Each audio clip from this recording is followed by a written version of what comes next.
Dan dari Prof. Laksono tadi bahwa kebijakan kemarin di 2015 itu yang kata-kata yang memang ya, atau itu kenyataan yang tadi perlu didiskusikan, memang belum ya belum sampai meningkatkan kualitas atau istilahnya tingkat kesehatan. Ini tentunya perlu upaya yang sangat, kalau kita disimpulkan seperti itu, berarti tentunya program-program ini rasa-rasanya apa ya, kalau dibilang sia-sia ya bukan ya, tapi artinya belum ada hasilnya kan, belum ada hasilnya. Memang Mbak Putu tadi menyampaikan ini baru 1 tahun, tapi baru 1 tahun sudah biayanya sudah berapa triliun yang digelontorkan kaitan seperti itu. Jadi menurut saya di 2016 lagi ya PMK apa yang bisa semua bergerak gitu lah, semua bergerak sesuai on track untuk bagaimana bisa betul-betul bisa menurunkan. Pak Sulkesnya sering menyampaikan tentang bagaimana tentang di NTT ya, bahwa ternyata penyerapan anggaran BPJS dan sebagainya itu sangat sedikit, banyak yang di Jawanya.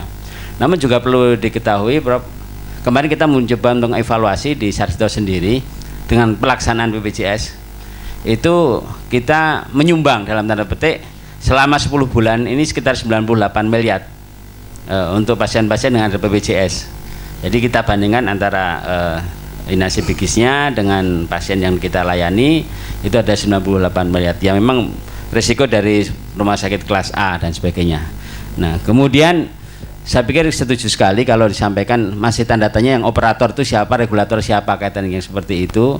Ya karena beberapa kebijakan-kebijakan yang tidak melalui lewat dari Kemenkes sehingga timbul persoalan di pelaksana kita di rumah sakit. Nah mudah-mudahan ke depan tidak ada seperti itu. Nah kami harapkan dari UGM ini juga bisa mungkin karena saat ini juga sedang proses ya untuk direksi dari BPJS. Nah mudah-mudahan ada masukan-masukan dari UGM kira-kira seperti apa sehingga memberi wacana, memberi apa sehingga betul-betul itu antar hubungan antara BPJS sendiri dengan Kemenkes itu bisa sejalan, karena yang jadi korban dalam tanda petik adalah kita-kita semua yang di lapangan yang sebagai memberi pelayanan. Kemudian juga Prof sekalian saya sampaikan sampai kebijakan ini di rumah sakit, mungkin di dinas kesehatan, di puskesmas kita juga melihat mungkin sudah ada korban, artinya yang masuk penjara, kapitasi dan sebagainya, karena memang tidak jelas aturannya. Ini juga mungkin bisa dibantu, artinya jangan sampai kebijakan itu harus jelas sehingga tidak ada lagi kebingungan bagaimana memanfaatkan dana kapitasi dan sebagainya. Mungkin dari UGM juga bisa beri masukan-masukan aturannya sehingga yang di lapangan itu betul-betul hanya melakukan kegiatan untuk bagaimana melayani dengan cara baik sehingga betul-betul dampaknya bisa meningkatkan derajat kesehatan masyarakat. Mungkin saja itu. Terima kasih. Ya. Mungkin langsung saja Prof. Laksono. Ya, masih Pak Syafaq ya. Memang ini menjadi satu isu yang menarik mengenai siapa yang dapat banyak dari BPJS ya. Tapi saya katakan bahwa ini bukan berarti BPJS itu gagal, tidak ya. BPJS sudah banyak membantu puluhan juta juga ya. Orang Indonesia yang sakit kemudian mendapat perawatan yang tanpa banyak membayar lah, dalam kutip ya. Ini sudah banyak hasilnya. Kalau kita lihat jumlah pasiennya cukup besar ya. Nah, hanya yang menjadi pertanyaan penting itu apakah sistem ini bisa merata dan bermutu, Pak. Ini yang jadi dua hal yang perlu kita cermati. Nah, yang merata ini tentu jangan sampai tadi NTT yang kalau dengan BPJS itu harusnya dia tuh terima 700 miliar uang PPI ya, tapi gara-gara kurang akses cuma terima 600 miliar. Kemudian yang uang 100 miliar itu tidak dipakai NTT, tapi dipakai untuk Yogyakarta. Nah ini yang bagi kita sebagai orang Jogja itu kayak tidak baik ya, seolah-olah kita itu menggunakan dana ya teman-teman di tempat lain lebih kurang daripada kita. Ya. Dan yang pakai di sini mungkin Pak Syafaq bisa cek di datanya Sarjito, saya yakin yang menggunakan dana BPJS yang mahal-mahal itu bukan PBI tapi non PBI. Nah ini yang perlu kita cermati ya. Nah, kemudian terkait dengan mutu, nah ini kembali pada pertanyaan mengenai regulator dan operatornya. Jadi kita lihat pada kasus seperti ya ini macet di jalan tol, Dirjen Hubungan Darat mundur ya. Nah ini menarik. Jadi di Kementerian Perhubungan itu siapa regulator dan siapa operator sudah semakin jelas ya. semakin jelas. Dulu juga masih ada beberapa kekacauan, tapi tentunya Kementerian Perhubungan itu regulator, ya Lion Air, Garuda, perusahaan otobus, Transjakarta itu adalah operator-operatornya. Nah, tapi dalam konteks kembali lagi BPJS ini terkait mutu. Nah, siapa yang sekarang bisa menjamin pelayanan kesehatan di puskesmas dan rumah sakit itu bermutu, Pak? Ini kan harus ada regulator yang juga mengawasi, ya, ini yang bagaimana mencegah fraud dan sebagainya. Nah, ini yang masih belum kelihatan baik, karena desain dari Undang-Undang BPJS dan SCSN itu tidak menempatkan Dinas Kesehatan dan Kemenkes sebagai lembaga yang penting, Pak. Jadi dalam kendali mutu dan biaya, ini satu hal yang harus kita perbaiki di masa mendatang. Kemudian terakhir mengenai bagaimana peran kita nih, saya kira justru di pertemuan ini nanti bulan Januari saya berharap dari teman-teman yang membahas mengenai teknis operasional dari implikasi kebijakan kapitasi. Nah, ini tentunya dari grupnya pembiayaan, ya, ataupun dari grupnya manajemen itu bisa melihat, Pak, ini seperti sekarang kasus yang terjadi ini di tahun 2016 sudah jelas nantinya itu dana operasional puskesmas naik tinggi dengan adanya BOK yang meningkat, ya. Kemudian juga kapitasi juga meningkat. Nah, ini sekarang bagaimana sistem pemantauannya ini supaya kegiatan kuratif itu jalan baik, tapi juga preventif promotif juga baik. Nah, ini bukan masa yang gampang. Nah, karena itu saya juga tadi saya mengimbau governance-nya ditegakkan, dan mari kita jangan buang-buang energi yang capek-capek. Ini saya dengar ID juga masih bikin petisi juga, draft petisi akan menuntut untuk menolak DLP. Nah, ini juga saya nggak tahu ada nggak ID di sini, ya. Kami undang juga, ya. Saya baca kemarin itu dikirim dari orang Jakarta bahwa ID DIY, ya, DIY loh, bukan ID pusat loh, itu masih menolak DLP dan menghimbau mendorong anggotanya untuk tadi tidak ikut-ikutan. Nah, ini bagi saya nggak tahu teman-teman dia ada di sini nggak? Ini apakah sudah sampai ke tahap yang disebut sebagai anarkisme karena sudah ada keputusan MK, tapi kok masih ditolak ini? Nah, ini yang menarik betul, Pak. Kita capek di sini. Jadi padahal kebutuhan untuk quality itu luar biasa tingginya. Dana itu udah dituangkan ke lapangan oleh pemerintah pusat loh.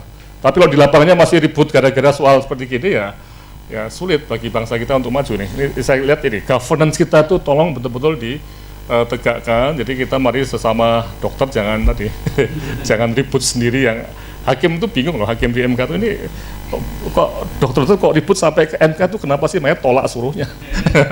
Ya ini. Oke, itu ya.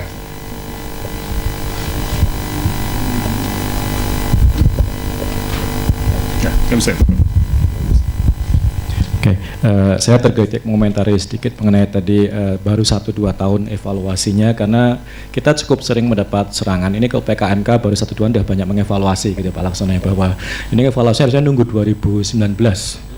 Nanti setelah itu baru bisa dievaluasi. Tapi kalau kita lihat statementnya Pak Syafa, ini kan evaluasi di awal ini kan sangat relevan kan, karena baru setahun ini sudah resource-nya sudah luar biasa, ya. Ini mau nunggu resource berapa banyak yang miss sampai baru dievaluasi, sehingga kalau jawaban kami ya kalau nunggu 2024 it's too late gitu, akan terlalu banyak yang nanti wasted sebelum kita bisa benahi, bisa kita koreksi. Dan sehingga kalau kita melihat yang evaluasi yang model menunggu sampai 4-5 tahun itu memang berbasis pada textbook pembangunan yang jadul gitu, yang old school, yang berorientasi pada pendekatan sebenarnya dari kedokterannya pre and post eksperimental di awal, kemudian di akhir, baru kemudian dinilai.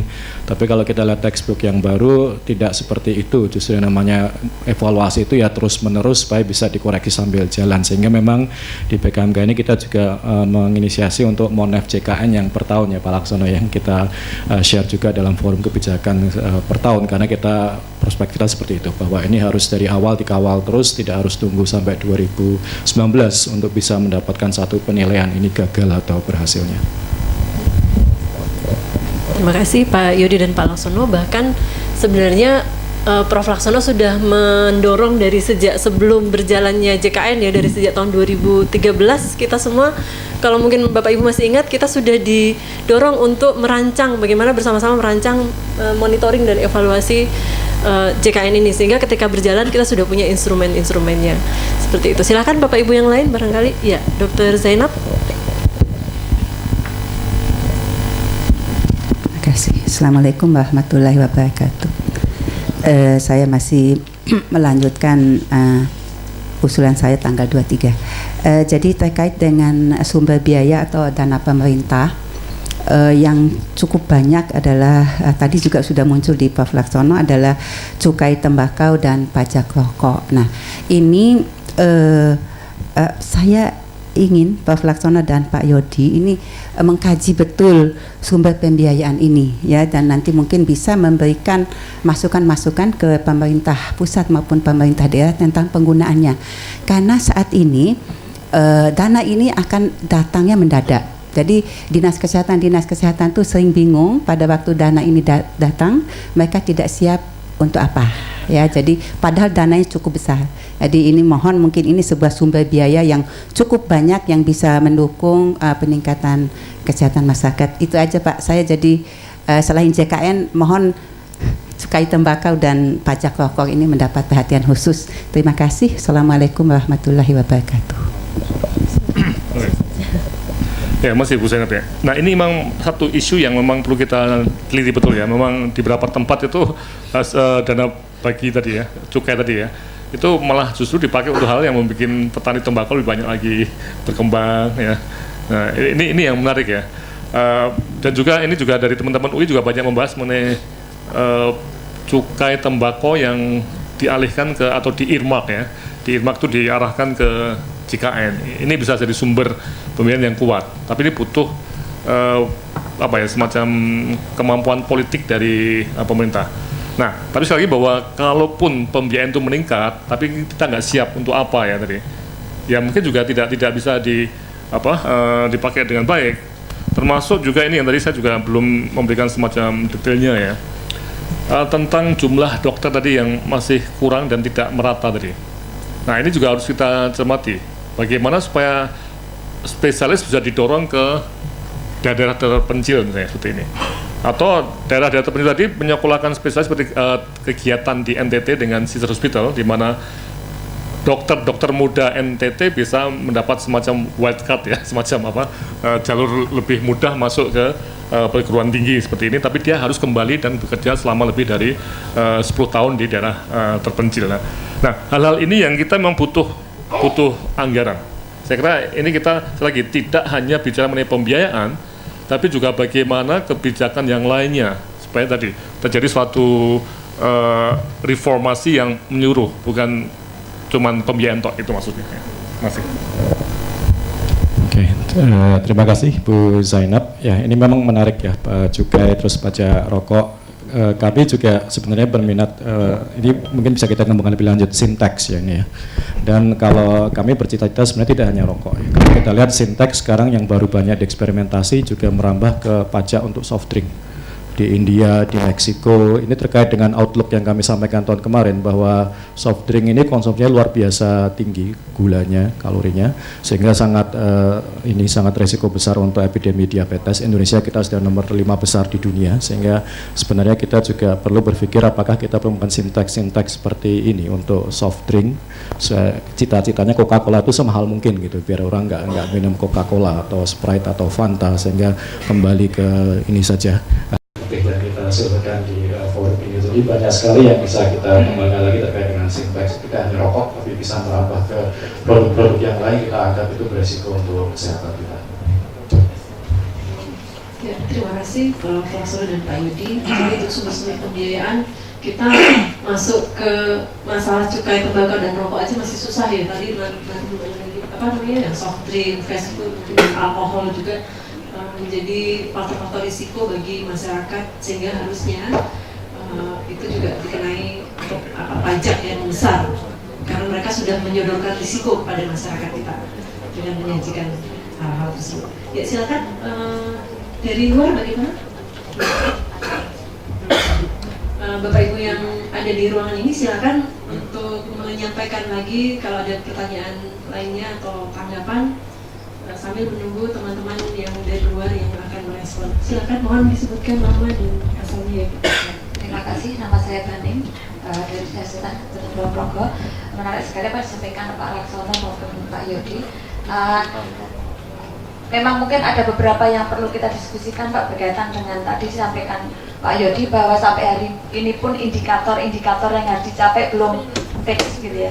Nah ini pengalaman kami kemarin yang betul bahwa di MDGs itu kita baru ngeh itu bahwa semua program itu diarahkan ke MDGs itu adalah pada 5 tahun terakhir. Nah ini apakah akan terjadi seperti itu lagi nanti di SDGs meskipun kita hanya di poin 3 gitu ya. Tapi kalau sampai hari ini juga kita indikator-indikator yang harus dicapai ini juga masih belum jelas. Itu mungkin di dalam perencanaan di kabupaten kami biasanya juga akan tertatih-tatih karena target yang harus menjadi prioritas itu yang dimana. Mungkin ini bisa masukannya sebaiknya kita untuk awal-awal ini bagaimana untuk mencapai target-target yang memang belum jelas. Di Kementerian Kesehatan pun saya melihat SPM sampai hari ini juga masih draft. Jadi belum bisa apa-apa yang mau dipakai ya. Pengalaman kami baru tahun kelima kemarin sudah semua harus BOK itu harus diarahkan ke MDGs dan SPM. Nah itu juga kita akan tertatih-tatih di terakhir. Kemudian yang kami juga akan menyoroti kaitannya dengan nanti layanan yang di puskesmas, di mana puskesmas mengedepankan 2 hal yaitu UKP dan UKM. Di mana di sini dalam prakteknya nanti akan terjadi benturan-benturan yang sangat mengganggu dalam operasional layanan di puskesmas. UKP kita betul-betul puskesmas diatur oleh BPJS, artinya ada standar jumlah dokter dengan jumlah jam layanan, jumlah peserta BPJS, di mana teman-teman sejawat kami yang profesi ini sudah tidak minim sekali kesempatannya untuk melaksanakan kegiatan yang sifatnya ke masyarakat, di mana proporsi tenaga puskesmas itu memang untuk yang UKM ini sangat minimal, di mana kemudian ini BOK ini memang yang diarahkan kepada UKM. Nah ini yang menjadi masalah di kami adalah di mana BOK itu sebelumnya adalah karena APBN sehingga standar SHBJ-nya juga ikut APBN. Nah ini menjadi kendala kami kalau menjadi APBD itu adalah harus mengikuti standar daerah yang otomatis ini adalah sangat rendah dibandingkan dengan standarnya APBN.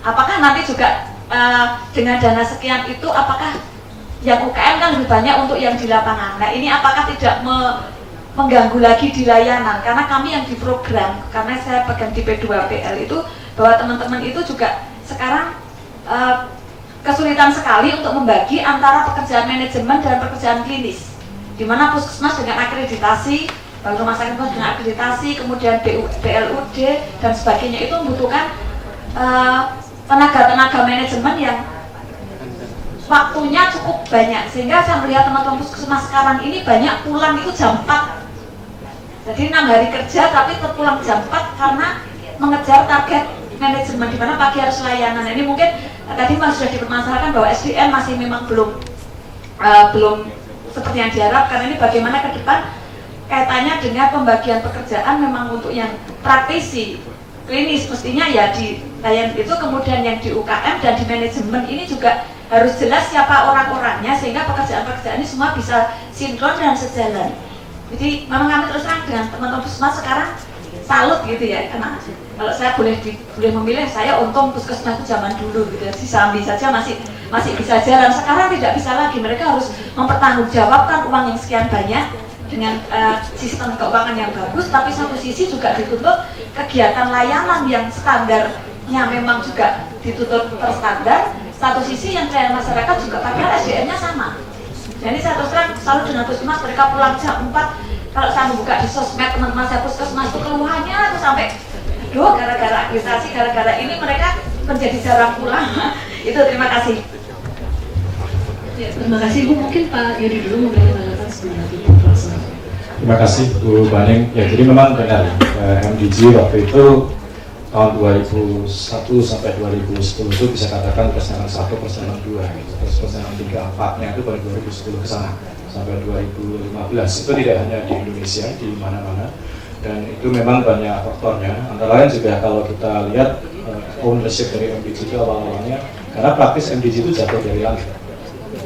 Karena tidak ada yang tahu dulu prosesnya merumuskan 8 itu seperti apa, kan nggak tahu. Itu adalah tim kecil dan sering dikonsepsikan bahwa itu ditangani oleh semua anggota PBB, tapi itu tidak benar, bahwa MDG itu tidak pernah ditangani oleh semua anggota negara PBB.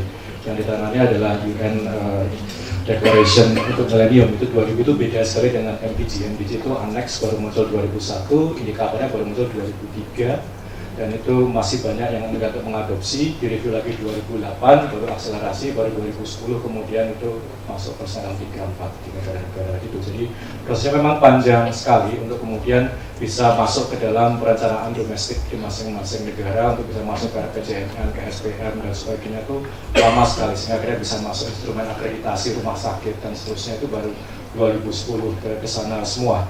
Nah, harapannya untuk yang SDG ini memang tidak selama itu, harapannya tidak 10 tahun, tapi juga tidak akan bisa 1 tahun kalau melihat ini, karena setidaknya dalam prosesnya ini tidak jatuh dari langit. Ini lebih inklusif, ya, ownership-nya lebih tinggi, karena selama 5 tahun proses konsultasinya sangat ekstensif, sangat konsultatif, ya, sehingga ownership-nya lebih tinggi. Bahkan Indonesia berperan besar di situ, karena Pak SBY itu termasuk co-chair untuk kanalnya MDG ini. Bahkan sebelumnya di RPJMN yang sekarang ini, yang sampai 2019, sebenarnya sudah disisipin oleh Pak SBY ini berbagai elemen-elemen SDG, tapi itu draft yang lama. Masalahnya draftnya sudah berubah, jadi memang tidak lock penuh dengan SDG yang final ini, sehingga juga tidak akan bisa lari begitu saja. Ya mungkin baru 100% rekomendasi RPJMN yang berikutnya, namun sambil proses itu ya ini namanya era transisi, tapi harapan kita nggak 10 tahun, harapan kita ya Persmeran 3-4 itu 2019 sudah, tapi sebelum itu sudah mulai masuk ke sana, karena memang indikator-indikatornya masih diperdebatkan tadi. Mungkin silakan Pak Suri. Ya, Bani, nah ini memang satu tantangan besar ya di tahun mendatang ya. Dari tahun 2016 itu kita pertama kalinya dana BOK itu pakai DAK ya, dan meningkat tinggi, ya, itu satu ya. Dan yang kedua, kapitasi juga mungkin akan meningkat karena dana BB juga ditingkatkan ya. Nah, sehingga apa yang jadi kemudian? Kita akan melihat suatu situasi di puskesmas yang punya uang, ada mungkin relatif besar ya. Tapi bagaimana kinerjanya? Nah ini satu hal yang KPK tahun ini itu juga sudah masuk ke beberapa puskesmas dan mereka juga heran juga kenapa kok kinerjanya tidak berubah atau ini sebagai gambaran ya, bervariasi sekali. Ada FKTP yang mempunyai 25.000 peserta tapi dokternya cuma 2. Tapi juga ada FKTP yang cuma 1.000 peserta, itu 1 ya. Nah, tapi ya kinerjanya juga tidak terukur. Nah ini mungkin satu hal yang kita di akademisi ini dan teman-teman peneliti itu masuk S2, S3, mari kita banyak masuk ke masalah performance ini, jadi indikator kinerja ini. Dan juga kalau satu titik seperti di Papua atau NTT itu jelas jumlahnya kurang, itu kita butuh tenaga dengan SIM kontrak. Nah ini kita juga akan melakukan sana. Jadi Pak Dwi dan teman-teman sudah banyak kerjasama dengan daerah dan sekarang juga intens komunikasi dengan pusat untuk bagaimana sistem kontrak itu, bukan ya. Jadi apakah puskesmas itu bisa nggak mengkontrak LSN misalnya untuk penyuluhan, jadi atau mengontrak ahli promkes ya, perorangan ya untuk mengerjakan penyuluhan yang outreach tadi. Ini hal-hal yang mungkin nanti ya Pak Dwi akan dibahas ya, dan outlook untuk kontrak juga nanti akan kita bahas pada bulan Januari. Itu. Ya, terima kasih Pak Yudi dan Prof. Laksono. Ini ada pertanyaan dari luar, dari peserta yang mengikuti melalui webinar, dari Ibu Yuniati. Saya bacakan pertanyaannya. Maaf, saya ingin menanyakan tentang pemanfaatan dana JKN. Bagaimana untuk melakukan kontrol terhadap klaim yang diajukan oleh puskesmas terhadap pemanfaatan dana JKN, sehingga pemerintah atau masyarakat dapat mengetahui bahwa klaim yang diajukan benar-benar sesuai dengan keluhan pasien, bukan sebuah kecurangan. Karena kemungkinan itu sangat terbuka untuk dimanfaatkan. Maksudnya dimanfaatkan secara di luar aturan regulasi yang berlaku seperti itu.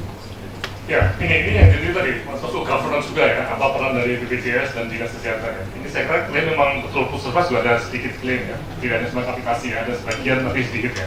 Kalau klaim sebagian besar oleh rumah sakit dengan inasibisi. Dan ini yang memang kecurangan tadi atau yang sebagai fraud itu memang dimanapun juga pasti ada ya. Saya kata pasti karena tidak mungkin sebuah bangsa itu semua orangnya itu suci seperti Nabi ya, itu pasti ada sekelompok entah 1%, 2%, 2% yang perilakunya buruk. Nah, inilah yang kita juga nanti harus betul-betul di tahun 2016 governance tadi, hubungan antara Kemenkes, Dinkes dengan JKN. Jadi di Permenkes yang sudah diterbitkan itu menjelas bahwa regulator dan juga pengawasnya itu diletakkan di dinas kesehatan. Nah ini yang menarik, sehingga antara hubungan puskesmas dan BPJS itu kan hubungan kontraktual ya, dan juga rumah sakit ya. Nah dinas kesehatan logikanya mengawasi. Nah sekarang sedang disusun perubahan terhadap PP 41 tahun 2007 yang nantinya juga akan melihat bagaimana peran dinas kesehatan di sini. Memang di dalam proses itu memang ada suatu kontroversi apakah rumah sakit daerah itu akan masuk sebagai UPT dinas kembali. Tapi undang-undang rumah sakit daerah, undang rumah sakit itu tidak bisa lagi seperti itu. Tapi ini sedang dalam proses. Nah harapannya, sekali lagi harapannya, di tahun 2016 itu dinas kesehatan tegas betul oleh undang-undang dispensasi dan juga PP pengganti PP 41 tadi, juga undang-undang yang terkait dengan BPJS SSIN juga ditambah dengan peraturan-peraturan menteri kesehatan yang menempatkan dinas kesehatan sebagai semacam kutip wasit atau ya pengadil untuk konflik-konflik antara BPJS dengan tadi puskesmas atau rumah sakit. Ya. Nah untuk rumah sakit itu juga sekarang yang disebut sebagai pending yang di delay ya, atau yang masih ditahan ya. Itu juga klaim yang di pending ya, yang itu masih ada. Nah ini juga nantinya dinas juga harus beraksi atau ikut aktif di sini. Memang pertanyaan kemudian apakah dinas punya kemampuan untuk ini? Nah ini satu isu yang cukup menarik ya. Dan dinas mungkin bisa PDD ini mungkin yang badan mutu ada nggak ya? Badan mutu ya. Profut bisa badan mutu mungkin bisa milik tenaga independen yang dikontrak oleh dinas untuk menjadi semacam kutip wasit dalam bertikai antara BPJS dengan rumah sakit. Ini mungkin satu hal yang bisa kita kembangkan di tahun-tahun mendatang. Betul ya, Prof. Badan mutu ada yang datang nggak? Badan mutu nggak ada? Ada.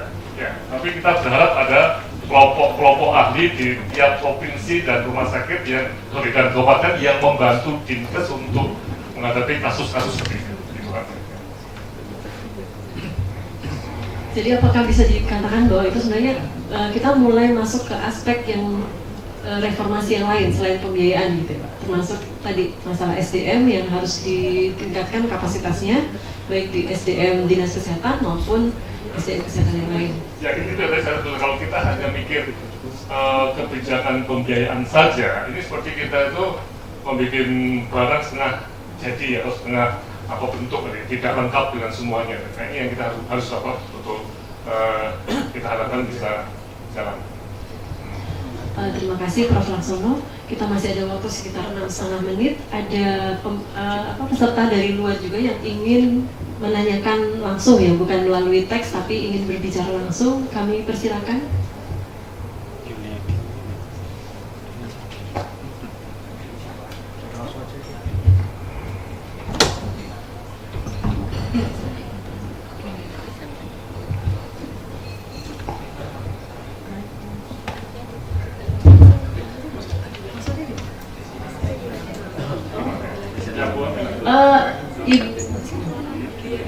Ibu Yuni silakan, Ibu Yulia Dini silakan mic-nya diaktifkan agar suaranya bisa masuk ke bisa kami dengar dari sini.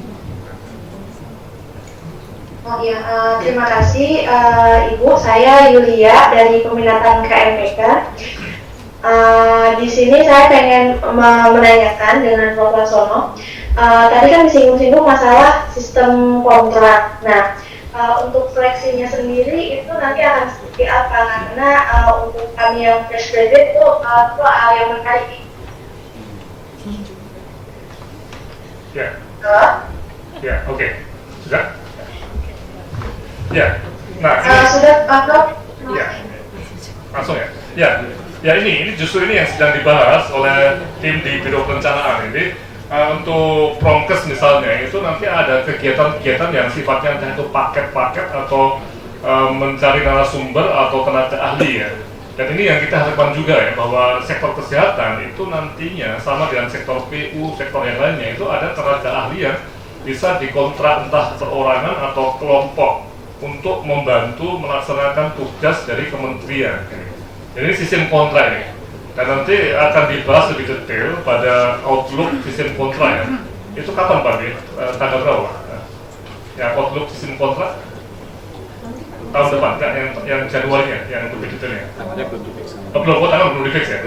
Ya nanti setelahnya akan ada tanggal kepastiannya ya untuk membahas bagaimana sistem kontrak nih. Termasuk mungkin juga nanti diskusi dengan teman-teman di biro perencanaan atau di daerah ya untuk bagaimana kemungkinan adanya sistem kontrak untuk promkes ataupun kesehatan masyarakat lainnya. Ya. Oh iya Pak, terima kasih. Terus ada satu hal lagi yang ingin saya tanyakan. Kalau untuk tadi kan Bapak menyinggung masalah pendanaan dari BPJS yang memang klaimnya lebih besar justru pada yang non PBI. Di situ dalam hal ini yang saya lihat adalah adanya gotong royong yang berbalik gitu Pak. Nah itu untuk solusinya sendiri ke depannya apakah subsidi untuk yang non PBI itu dihapuskan dengan cara kenaikan premi atau seperti apa Pak nanti ke depannya? Ya, jadi Bu Yulia menanyakan mengenai tadi data bahwa pendapatan atau klaim dari non PBI itu jauh lebih besar sehingga ada subsidi terbalik ya Pak. Gimana ini untuk mengatasinya? Iya, memang ini yang terjadi karena pada awal-awal memang ada extraction ya. Jadi yang mendaftar itu yang cenderung yang sudah sakit ya, sudah sakit ya, atau punya risiko sakit yang lebih tinggi. Namun juga kalau kita lihat rupiahnya yang 59.500 per bulan ini juga pusatnya saya tidak tahu dari mana besaran itu didapat ya pada waktu disusun keputusan itu ya. Namun dengan benefit paket yang sangat luar biasa sampai ke operasi jantung terbuka sampai ke CA, hemodialisis dan sebagainya, bahkan fisioterapi pun juga ada loh. Jadi fisioterapi itu kan juga bisa diminta ya dikasih capek-capek itu bisa nggak ya? Nah, kemudian juga KB juga ditanggung. Jadi ini jadi masalah. Memang tahun ini tahun 2015 nih ya, kami sudah mengadakan semacam semacam advokasi ke berbagai pihak. Jangan PP-nya dinaikkan, tapi yang dinaikkan non mandiri. Tapi pemerintah katanya ya desakannya untuk menolong BPJS supaya tidak kolaps paling mudah yang PPI dinaikkan dulu, dan memang akan dinaikkan dulu tidak bermakna ya, atau sedikit ya menjadi 23.000 berapa ya. Tapi yang non PPI mandiri itu harusnya dinaikkan betul. Tapi ini mungkin ongkos politiknya tinggi nih kalau kenaikan premi ini, jadi bisa teriak-teriak nih orang-orang ini. Nah, sehingga kita perlu betul berhati-hati benar dalam konteks siapa yang harus dibiayai oleh pemerintah ini. Nah ini ya nanti kita akan terus seperti Pak Yudi katakan ya, ini pertemuan bukan pertemuan yang pertama ya dan terakhir ya, kita masih panjang. Oke, terima kasih Prof. Laksono. Masih ada waktu 1 menit, kira-kira masih cukup nggak untuk satu pertanyaan? Bu Zainab, kelihatannya masih ingin menyampaikan ya, sedikit aja Bu ya, singkat saja karena tinggal 1 menit kurang. Iya, jadi bukan tanya, saya hanya menggarisbawahi tadi teman dari Kulon Progo. Jadi permasalahan di dinas dan di puskesmas sekarang itu adalah bagaimana mengurus uang. Nah, dan itu adalah uang yang makin banyak di puskesmas, tapi tenaganya tidak ada. Nah, oleh sebab itu mungkin PKMK bisa membantu advokasi ke Kemenkes atau Kementerian Keuangan bagaimana kalau tenaga puskesmas itu tidak cukup lagi hanya tenaga medis itu penting, tetapi tenaga keuangan minimal D3 akuntansi harus ada di puskesmas. Ini karena kalau tidak ini sangat bahaya bagi puskesmas, uang nanti hanya yang mengurusi uang bidan, akhirnya perawat, dokter. Nah akhirnya tugas utamanya malah keteteran. Jadi mohon nanti advokasi Prof. Biasanya kalau yang advokasi Prof. Laksono dan Pak Yodi, pemerintah itu biasanya setuju. Terima kasih. Assalamualaikum warahmatullahi wabarakatuh. Itu ya. Tambahan saja informasi bahwa untuk puskesmasnya di Kulon Progo semua sudah BLUD Prof. Jadi semua sudah bisa mengontrak. Jadi tenaga ini sebenarnya sudah bisa dipenuhi. Kalau puskesmas itu memang mampu memanage uangnya sehingga dia, dan yang menjadi masalah saya lihat adalah teman-teman belum mampu membuat analisis kebutuhannya. Sebenarnya siapa sih yang dibutuhkan di sana? Itu mungkin bisa dibantu nanti teman-teman ini. Pertama itu karena sudah boleh puskesmas itu yang sudah BLUD, dengan saya sudah BLUD, dia pengelolaan keuangan sudah sendiri. Ini sudah dari Kulon Progo sudah beberapa mengontrak dokter. Cuman yang jadi masalah tadi kalau menggunakan standarnya adalah dana APBD, Nah itu Prof, di bawah standar. Terus kan misalnya kontrak dokter, nah ini yang menjadi masalah juga. Artinya tidak hanya masalah di situ, tapi bagaimana nanti semua di daerah ini, SHBC daerah ini juga bisa naik sehingga deket-deketlah dengan APBN. Jadi selama ini kalau ada dana APBN sama BD, kerjakan yang APBN. Karena apa? Memang lebih besar. Nah itu jadi masalah juga. Terima kasih. Ya, baik Bapak Ibu sekalian, karena waktunya sudah habis, jadi saya mungkin sedikit menyimpulkan dari hasil diskusi kita pada sesi pengantar umum ini, bahwa meskipun baru berjalan setahun 2 tahun, JKN ini tetap harus dilakukan evaluasi secara rutin ya, karena dari evaluasi itu terbukti kita bisa mendapatkan atau mendeteksi secara dini masalah apa saja yang muncul dan bagaimana kita bisa ke depan agar lebih baik. Nah, salah satu masalahnya ternyata sekarang bukan hanya di masalah pembiayaan tapi juga di SDM. Sudah kelihatan sekali tadi ya bahwa selain masalah jumlahnya juga kapasitasnya yang kurang dan distribusinya juga masih sangat kurang. Nah Bapak Ibu sekalian, berbagai hal tersebut nanti masih akan kita bahas lebih lanjut dan secara lebih detail lagi pada pertemuan siang sampai sore hari ini dan juga pada pertemuan-pertemuan yang akan diadakan di bulan Januari hingga mungkin Maret mungkin ya tahun 2016. Bapak Ibu sekalian, baik yang di ruangan ini di Hotel Santika maupun Bapak Ibu yang mengikuti secara live streaming, kami mengucapkan terima kasih atas perhatiannya dan mohon maaf apabila ada hal-hal yang kurang berkenan selama kami memandu acara ini. Terima kasih, saya kembalikan kepada MC. Tepuk tangan untuk para penonton.